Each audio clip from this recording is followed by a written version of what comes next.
देश के प्रधानमंत्री श्री नरेंद्र मोदी जी गुरदासपुर ਦੇ ਵਿੱਚ ਦੀਨਾਨਗਰ ਦੀ ਇਸ ਸਟੇਜ ਤੇ ਇਸ ਧਰਤੀ ਤੇ ਪਹੁੰਚੇ ਹੈ। ਉਹਨਾਂ ਦਾ ਸਵਾਗਤ ਕਰਨ ਦੇ ਲਈ मैं आरुषि महाजन जी ਜਿਹੜੇ देश के प्रधानमंत्री श्री नरेंद्र मोदी जी ਨੂੰ फुलकारी ਜਿਹੜੇ ਸਾਡੇ ਪੰਜਾਬ ਦਾ ਸੱਭਿਆਚਾਰ फुलकारी वो भेंट करके ਉਹਨਾਂ ਦਾ ਸਵਾਗਤ ਕਰਨਗੇ। आरुषि महाजन जी जोरदार ताड़ियां ਦੇ ਨਾਲ ਸਵਾਗਤ।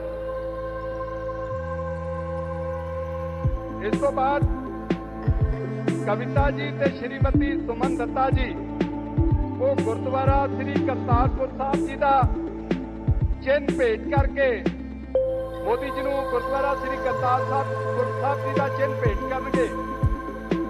इस तो बाद भारती जंडवा जी तलवार भेंट करके मोदी जी का पंजाब की धरती से स्वागत करनगे। भारती जंडवा जी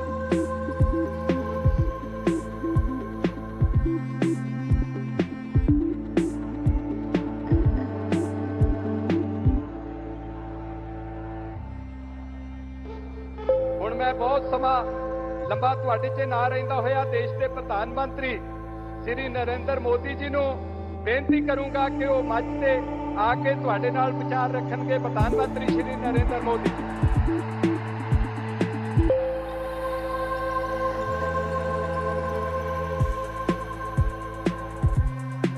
वाहिगुरु जी का खालसा जय श्री राम।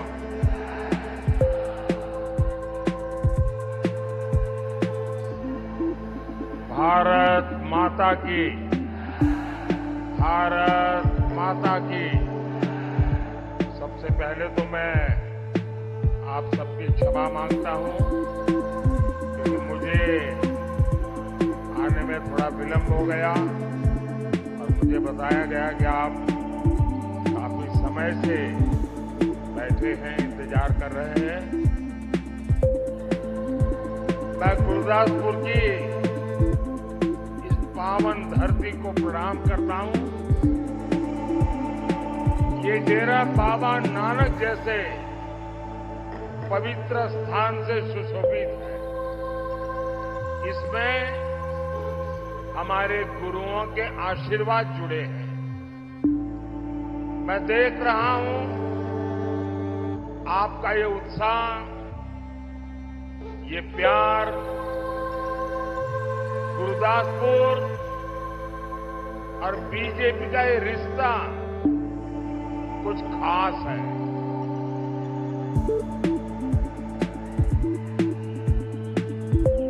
मैंने पंजाब में काम किया है, बहुत पुराने साथियों के साथ काम करने का अवसर मिला है। हमारे कंसराज जी हो, मदन गुप्ता जी हो, ऐसे अनेक नाम हैं जिनके साथ लंबे अरसे तक मुझे यहां कार्य करने का अवसर मिला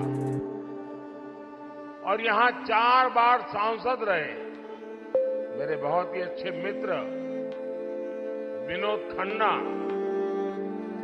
हम कंधे से कंधा मिला के काम करते थे, लंबे अरसे तक साथ में काम किया और मैंने देखा था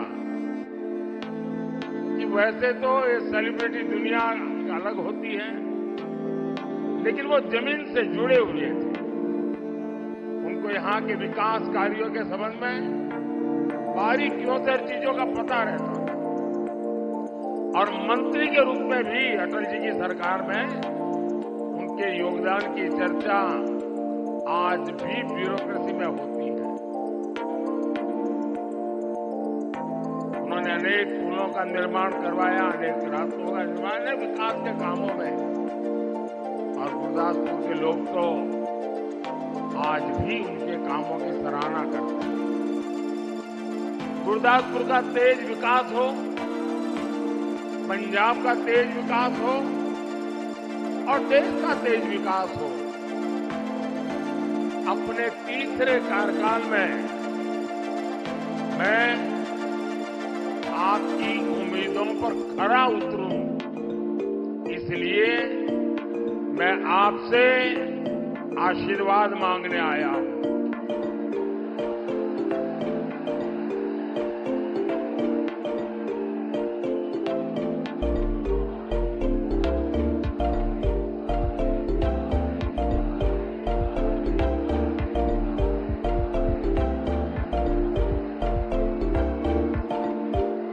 साथियों, 2024 का चुनाव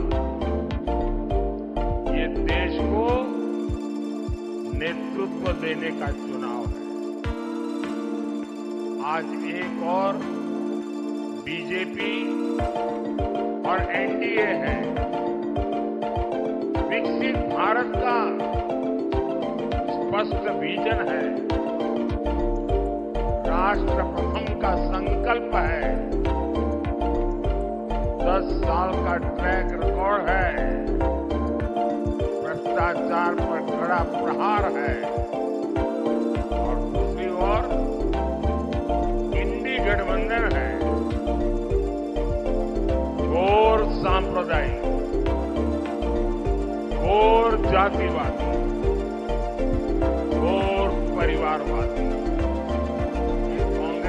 वाले ये इंडी गठबंधन के लोग ये देश की जनता को पता नहीं क्या समझते हैं।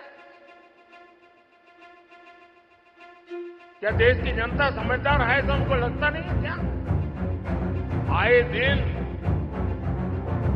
जनता को मूर्ख बनाने के लिए भांति भांति के खेल खेल रहे हैं।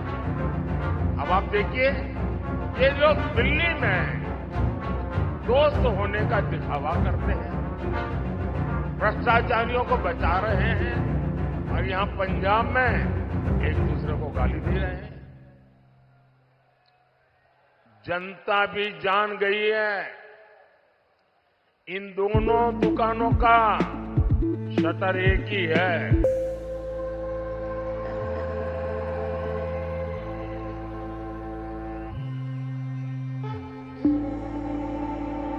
इसलिए इंडी गठबंधन को हराने के लिए आपको सिर्फ भाजपा को ही, कमल के निशान पर ही बटन दबा करके आपके सपनों को पूरा करना है। और आपको भी पता है, केंद्र में सरकार, मुझे बताइए किसकी सरकार बनेगी भाई? आप बताइए किसकी बनेगी?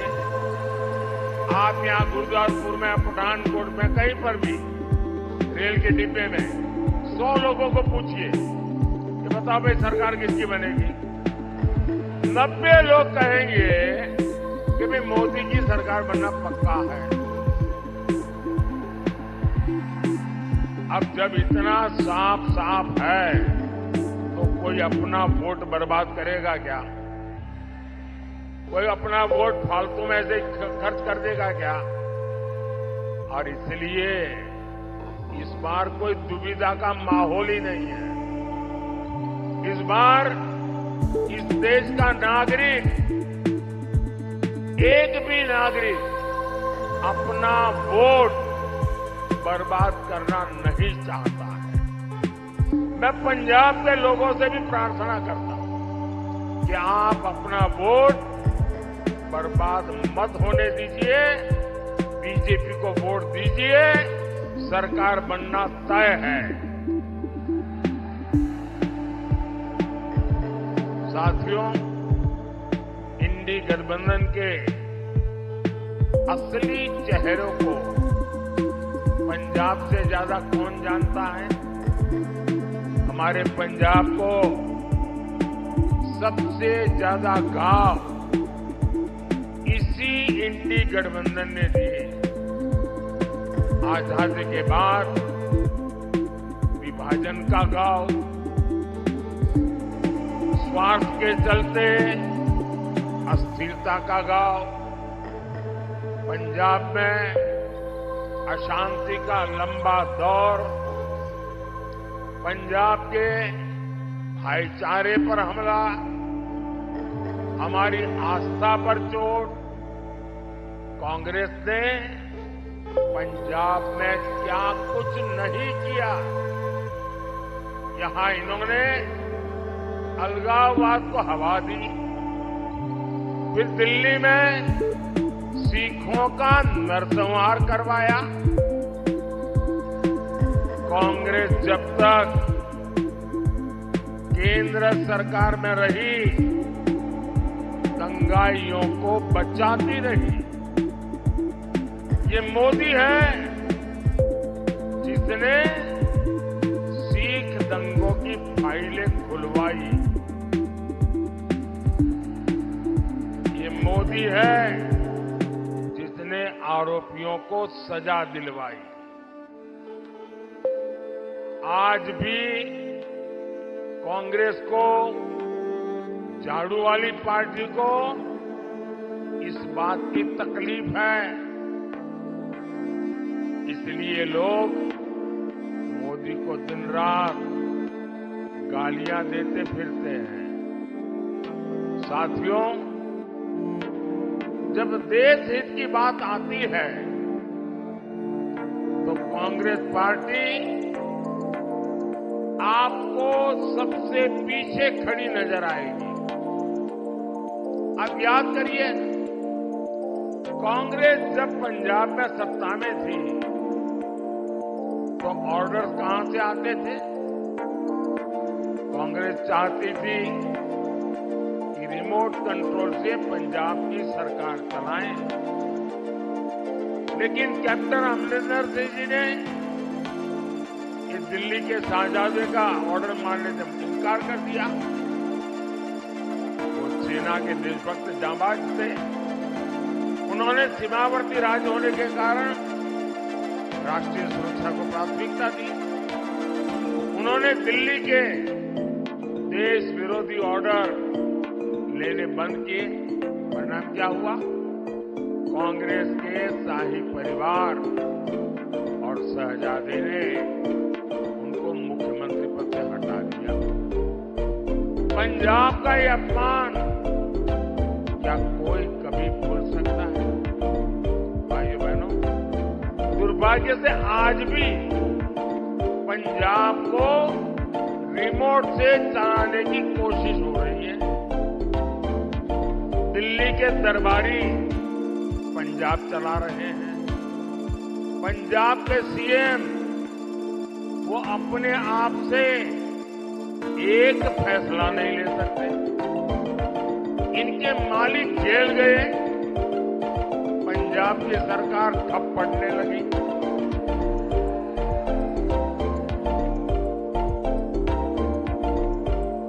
पंजाब की सरकार ठप पड़ने लगी। यहां के मुख्यमंत्री सरकार चलाने के लिए, पंजाब की सरकार चलाने के लिए, नए ऑर्डर लेने के लिए उनको तिहाड़ जेल जाना पड़ा।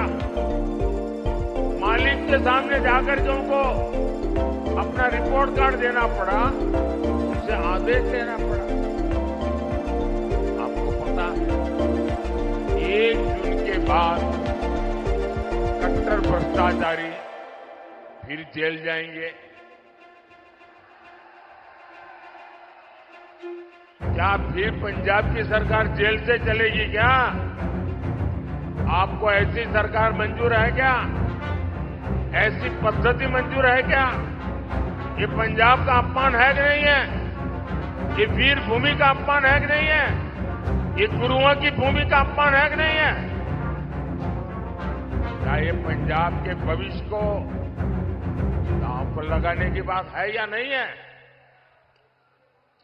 आज पंजाब जिस स्थिति में है, उससे बाहर निकालने के लिए मैं पंजाब वासियों से प्रार्थना करने आया और मैं आज आपको आग्रह करके आपसे कुछ मांगने आया। पंजाब के उज्जवल भविष्य के लिए, देश के उज्जवल भविष्य के लिए इस बार पंजाब ज्यादा से ज्यादा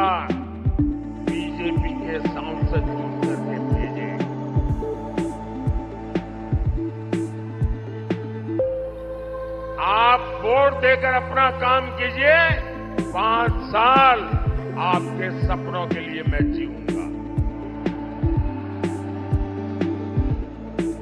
आपके सपने ही मेरे संकल्प होंगे।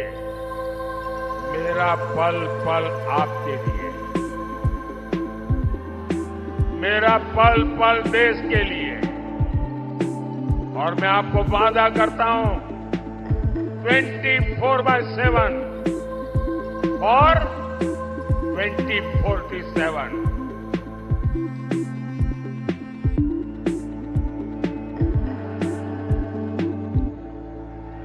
साथियों, ये इंडी गठबंधन वाले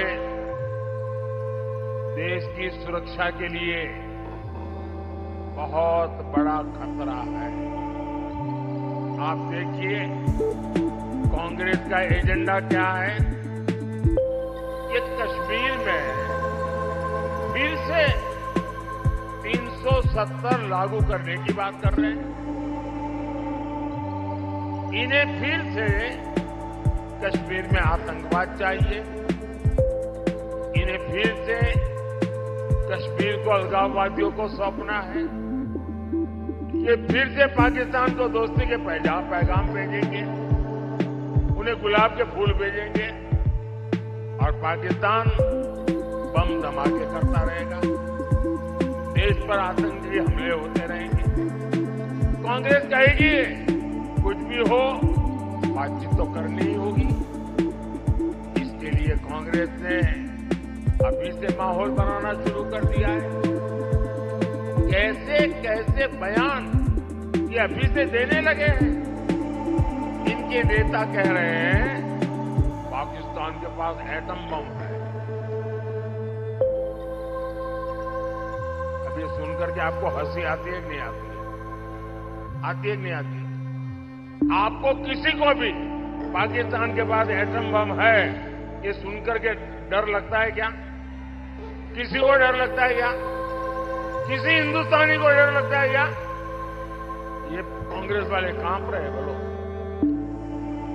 क्या ऐसे लोग देश चला सकते हैं क्या? ऐसे लोग देश को सुरक्षा दे सकते हैं क्या? इनके लोग कहते हैं पाकिस्तान से डर करके रहना होगा। ये इंडी गठबंधन वाले पाकिस्तान की भाषा बोल रहे हैं, लेकिन ये भूल रहे हैं ये नया भारत है। ये घर में घुसकर मारता है।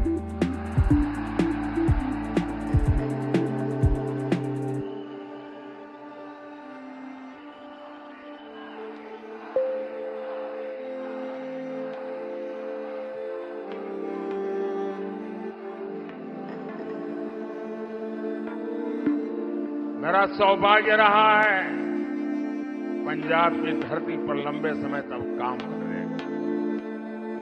और गुरुओं की इस धरती ने मुझे सिखाया है, सौगंध मुझे इस मिट्टी की, सौगंध मुझे इस मिट्टी की, मैं देश मिटने नहीं दूंगा। मैं देश नहीं झुकने दूंगा। मैं देश नहीं रुकने दूंगा।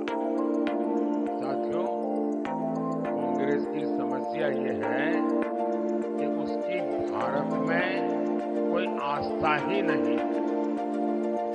ये शहजादे विदेशों में जाकर देश को बदनाम करते हैं।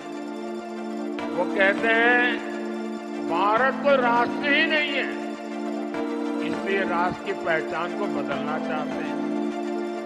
शहजादे के उस्ताद ने कहा है कि राम मंदिर के निर्माण से, हिंदुस्तान में रामनवमी मनाने से भारत की पहचान को खतरा है। कांग्रेस कौन से देश को मानती है जिसे भगवान राम से खतरा है? अयोध्या में 500 साल बाद भव्य राम मंदिर बना। पूरे देश ने हर्ष मनाया, लेकिन कांग्रेस पार्टी ने उसका बहिष्कार किया। और मजा देखिए, ये राम मंदिर की लड़ाई अयोध्या में भगवान राम का मंदिर बनना चाहिए। इसकी लड़ाई लड़ने वाला पहला व्यक्ति हमारा देश का सिख था, जिसने सबसे पहले लड़ाई लड़ी, राम मंदिर के लिए लड़ाई लड़ी। और उनके जो वंशज थे, इस बार जब राम मंदिर का कार्यक्रम था उसमें वो मौजूद थे। ये सिखों का योगदान है हमारे देश में। इंडी गठबंधन के नेता राम मंदिर को अपवित्र और बेकार बता रहे हैं। आप मुझे बताइए, ऐसे लोग पंजाब की पहचान पर हमला करेंगे कि नहीं करेंगे? इसका जवाब हमें इस चुनाव में कमल पे बटन दबा करके देना है। साथियों, कांग्रेस और आम आदमी पार्टी पंजाब के भविष्य को दांव पर लगा रही है। ड्रग्स हमारे युवाओं का भविष्य निगल रहा है। अपराधियों को राज्य सरकार से संरक्षण मिला है। आज पंजाब में विकास ठप है, किसान परेशान है। इंडी गठबंधन वाले अपनी जिम्मेदारी से पल्ला झाड़ रहे हैं। भाइयों बहनों, पंजाब का विकास मोदी की प्राथमिकता है। बीजेपी सरकार यहां दिल्ली कटरा हाईवे बनवा रही है। बीजेपी यहां अमृतसर पठानकोट हाईवे जैसे इंफ्रास्ट्रक्चर बना रही है। बीजेपी यहां रेलवे सुविधाओं का विकास कर रही है। हमारी कोशिश है पंजाब में नए अवसर पैदा हो, किसानों का भला हो। बीते 10 वर्षों में हमने पूरे पंजाब में धान और गेहूं की रिकॉर्ड खरीदी की है। जिस भाव पर कांग्रेस सरकार में फसल खरीदी जाती थी, अब उस एमएसपी को 2.5 गुना तक बढ़ा दिया गया है। किसानों को बीज, खाद और अन्य जरूरतों के लिए पीएम किसान सम्मान निधि मिल रही है। पंजाब के हर किसान को इस निधि के 30,000 रुपये से ज्यादा बैंक में उनके खाते में ट्रांसफर किए गए हैं। यहां पंजाब में मोटे अनाज, श्री अन्न की पैदावार भी बहुत है। आज मोदी श्री अन्न के लिए बहुत बड़ा अभियान चला रहे हैं, उसका प्रचार कर रहे हैं। मोदी का लक्ष्य है भारत का श्री अन्न दुनिया के कोने कोने में पहुंचे। इससे पंजाब के किसानों को भी बहुत लाभ होगा। हमारी कोशिश लीची उत्पादक किसानों को फूड प्रोसेसिंग इंडस्ट्री से फायदा पहुंचाने के लिए। अगले 5 साल में हम इन सभी प्रयासों को आगे बढ़ाएंगे। भाइयों और बहनों, ये महाराजा रणजीत सिंह जी की धरती है। और जब मैं महाराजा रणजीत सिंह जी का पुण्य स्मरण करता हूं, तो काशी के सांसद के नाते हर बार मेरा सर झुक करके उनको नमन करता है। आप जो काशी जाते हैं ना, काशी विश्वनाथ महादेव के दर्शन के लिए, वो स्वर्ण जड़ित है। वो सोना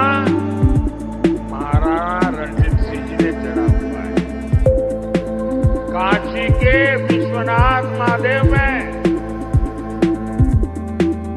स्वर्ण जो जड़ा हुआ है, हमारे महाराजा रणजीत सिंह ने जड़ा है। और इसलिए काशी के सांसद के नाते मैं हर बार सर झुका करके उनको प्रणाम करता हूं। यहां की मिट्टी में हमारे गुरुओं का प्रताप और बलिदान शामिल है। हमें विकसित पंजाब, विकसित भारत के मंत्र को साकार करना है। इसके लिए मुझे आपसे आशीर्वाद चाहिए। मोदी आपसे यह अनुरोध करने आया है, 1 जून को गुरदासपुर से दिनेश सिंह बब्बू जी,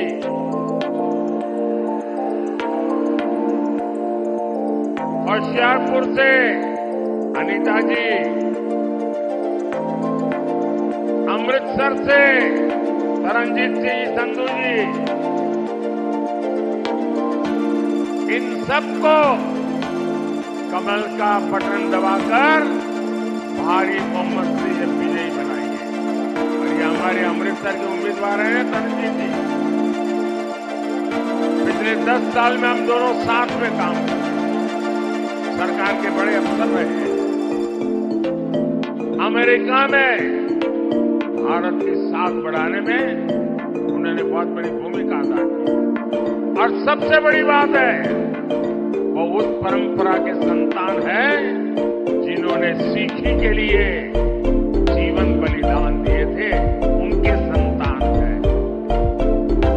ऐसा परिवार के व्यक्ति आज भारतीय जनता पार्टी का कमल का निशान लेकर के आपके पास आए। मैं आप सबसे आग्रह करता हूं कि आप पूरी शक्ति से, भारी मात्रा में, हर घर से मतदान करने के लिए निकले, कमल पे बटन दबाएं और हमारे इन सभी साथियों को विजयी बना करके दिल्ली भेजिए। और जब आप कमल पे बटन दबाएंगे ना, और सीधा सीधा मोदी के खाते में जाएगा। और इसलिए मेरा आग्रह है कि आप घर घर जाइए, ज्यादा से ज्यादा, 1 जून अब दूर नहीं है, हमने पूरी ताकत लगानी है। और हर परिवार को ये भी कहना कि अपने मोदी जी गुरदासपुर आए थे, मोदी जी ने परिवार के हर किसी को नमस्कार कहा। मेरा नमस्कार पहुंचाओगे? बोले सो निहाल। बहुत बहुत धन्यवाद।